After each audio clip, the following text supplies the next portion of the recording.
কেন জানি মনে হয় আমি পিছিয়ে পড়েছি। আমার আশেপাশের লোকজন কত স্মার্ট, আমি কিছুই করতে পারছি না। কেউ আমাকে মূল্য দিচ্ছে না।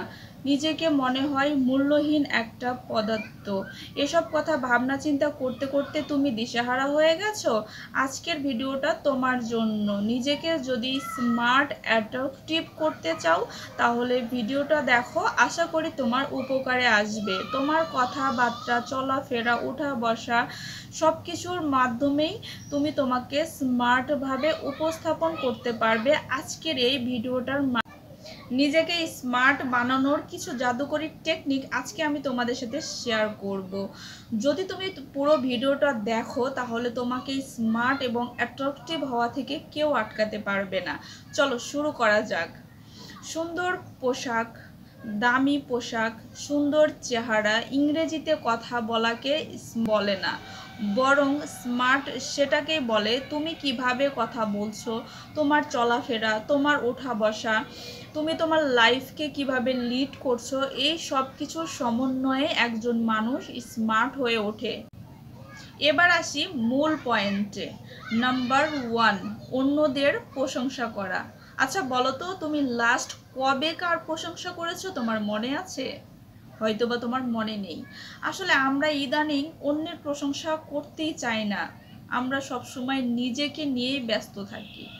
তুমি সবসময় চেষ্টা করবা অন্যের প্রশংসা করার। তোমার আশেপাশে তোমার বন্ধু বান্ধব, তোমার আত্মীয় স্বজন, তোমার কাজের ক্ষেত্রে যে লোকজনের সাথে তোমার প্রত্যেক দিন পরিচয় হয়, তাদের কখনো কি তুমি প্রশংসা করেছো?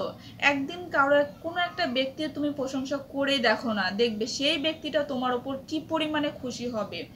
প্রশংসা করলে আমাদের সম্পর্কটা আরও বেশি ভালো হয়। একজনের সাথে আরেকজনের যে সম্পর্কটা সেটা অনেক বেশি ভালো হয়। তুমি দেখবে তুমি যখন কারোর প্রশংসা করবে সে তোমার উপর ভীষণ খুশি হবে। সাপোজ তুমি তোমার বন্ধুকে বলেছো যে তোর হাসিটা খুব সুন্দর, এতে দেখবে সেই বন্ধুটা ভীষণ খুশি হবে এবং পরবর্তীতে সে তোমার প্রশংসা করবে এবং সে তোমাকে মন থেকে ভীষণ ভালোবাসবে। এজন্য সবসময় চেষ্টা করবে মানুষের প্রশংসা করার। প্রশংসা করলে বন্ধুত্বপূর্ণ সম্পর্ক তৈরি হয় এবং ভালো সম্পর্ক তৈরি হয় এবং তুমি মানুষ হিসেবে সবার কাছে ভালো বলে পরিচিত লাভ করতে পারবে। পয়েন্ট নাম্বার 2, অল্পতেই রাগান্বিত হওয়া যাবে না। এই জিনিসটা আমাদের ভেতরে বেশি লক্ষ্য করা যায়। আমরা অল্পতেই রেগে যাই। আমাদের রাগ এতটা বেশি যে আমরা সামান্য বিষয়ে রেগে যাই। সাপোজ তোমার পথ চলতে গিয়ে তোমার সাথে কারো ধাক্কা লেগেছে, তুমি ভীষণ রেগে গেলে। বা তুমি চা বানাচ্ছ, চায়ের কাপটা হাত থেকে তোমার পড়ে গেল, এতেও তুমি ভীষণভাবে রাগান্বিত হয়ে গেলে। আচ্ছা বলো তো, রাগ করাটার কি প্রয়োজন বেশি ছিল? রাগটা না করলেও তো তুমি পারতে। কেন আমরা এত বেশি রেগে যাই? আমাদের প্রত্যেকটা মানুষের উচিত রাগ কন্ট্রোল করা, কারণ রাগ মানুষকে ধ্বংস করে। কথাই আছে তুমি রেগে গেলে তো হেরে গেলে। কথাটা শুধু কথা না, কথাটা হচ্ছে বাস্তব একটা কথা।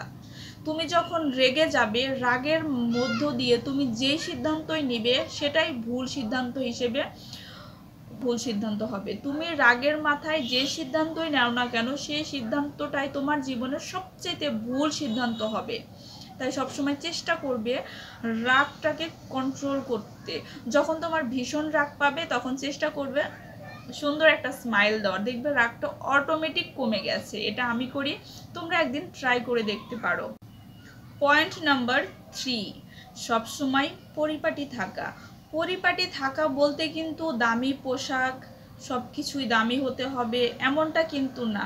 পরিপাটি থাকা বলতে তোমার মাথা থেকে পা পর্যন্ত সব কিছু তোমার পরিষ্কার পরিচ্ছন্ন থাকবে। তুমি যেই পোশাকই পরো না কেন, সেটা সস্তা হোক, সেটা ফুটপাত থেকে কেনা হোক, বা সেটা কোনো দামি পোশাকই হোক না কেন, সেটা হতে হবে পরিষ্কার পরিচ্ছন্ন এবং রুচি সম্পন্ন পোশাক।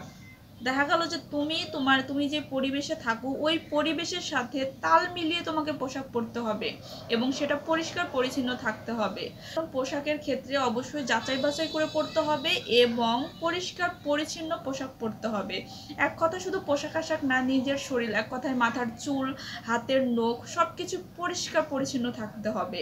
তুমি যখন পরিষ্কার পরিচ্ছন্ন থাকবে তখন দেখবে আশেপাশের লোকজনের নজর কিন্তু একমাত্র তোমার দিকেই থাকবে।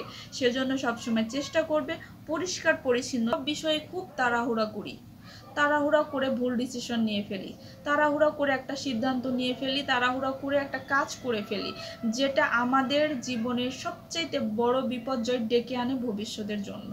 তো সবসময় চেষ্টা করবেন শান্ত থাকার, তাড়াহুড়ো না করার, যে কোনো কাজ করার আগে বেশ কয়েকবার ভাবনা চিন্তা করে করার, যে কোনো কাজ করার আগে অবশ্যই শান্তভাবে সেই কাজটা করার, কখনোই তাড়াহুড়া করবেন না, এতে আপনারই মঙ্গল হবে। পয়েন্ট নম্বর 5, তর্কে জড়াবেন না। তর্ক করে আজ পর্যন্ত কেউ জিততে পেরেছে আমার মনে হয় না। তর্ক করে কেবলমাত্র অশিক্ষিত মানুষেরাই জিততে পারে, কোনো ভদ্রলোক কখনোই তর্কে জিততে পারে না, ভবিষ্যতেও পারবে না। তাই চেষ্টা করবেন তর্কে না জড়ানোর। তর্ক জিনিসটা খুবই খারাপ, এটা আপনার ইমেজ নষ্ট করে দিবে। আপনি যখনই তর্ক করবেন, যখনই আপনি কোনো তর্কে জড়িয়ে পড়বেন, তখন আপনার ভীষণ রাগ হবে, বা তখন আপনি কোনো সত্যটা প্রমাণ করতে চাবেন, মানে বিশৃঙ্খলা তৈরি হবে এক কথায়। তাই সবসময় চেষ্টা করবেন তর্ক থেকে দূরে থাকতে, কখনোই কোনো প্রকার তর্কে জড়াবেন না।